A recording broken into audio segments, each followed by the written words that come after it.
Hey, what is up, everybody? This is Stevie Breach coming to you from the morning of the California Invitational Marathon, with some people occasionally still running by my store here today. The San Francisco 49ers played this early morning. They played over there in Soldier Field in Chicago. They played one hell of a game.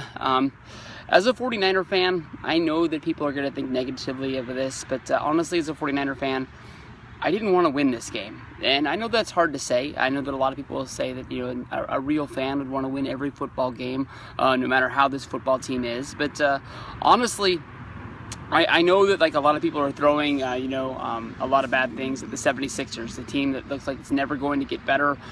They've been trying to get that #1 lottery pick and try to revive that team that way for the last couple of years, and not really spending money on the team, just tanking over and over and over again.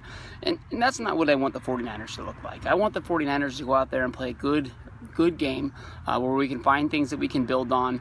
I want them to be competitive in games. I don't want them just to lose. But this was a game that I didn't really want to win.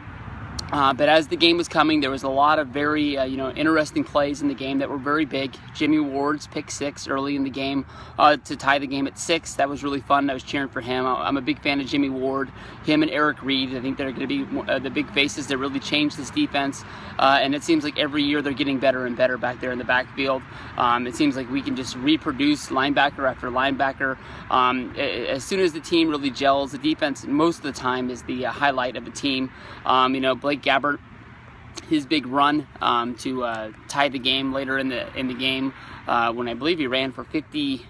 How big was that run, man? He ran. It reminded me a lot of the Alex Smith run. It was a 44-yard rush in order to lock down the tie. But definitely when Robbie Gould, who seems like he's been the kicker in Chicago for 100 years, lined up to kick that game-winning field goal before sending the game to overtime, I don't think anybody in the world thought he was going to miss. He's one of the best kickers for Chicago. He's really nailed that cold weather and the windy situation there in the Windy City. And they gave us a chance, and we won the game. And honestly, my buddy Troy, the Rams fan, he's talking trash. He knows his team is bad, and he wants them to find a way to get better.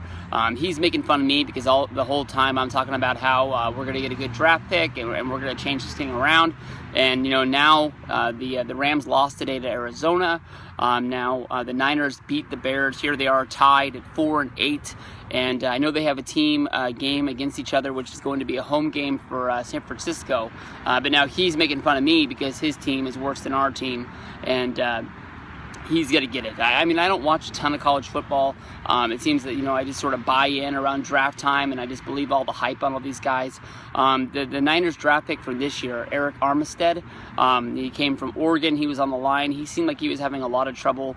It seemed the Bears just knew to run right at him. And Matt Forte, which honestly before this game, I didn't even really know that he was on this team, to be honest. But I just thought maybe he had just got hurt, or maybe he just wasn't a part of it. I don't hear a lot of things about Chicago's running game in the last few games, but you got to take your hat off. Blake Gabbert, who I don't believe is the future of the 49ers, even though the 49ers announcers on the radio just make this guy seem to be the next messiah. It seems like that they want the Niners to sign him to a 10-year deal. I constantly just think of, if Blake Gabbert was a good quarterback in this league, we wouldn't have been the only team calling for his services to be the backup a few years ago. So somebody else would have saw some good at him. Is he having success with the 49ers? Yeah, but as a 49er fan, he's not the guy that I want to see them lead them in the future. Bring Kaepernick back, which there was some hype about this week, and if that doesn't work, then there's always, trying to find somebody else out there. But he might be the quarterback for a little bit, but I don't believe he's the quarterback of the future to lead us on.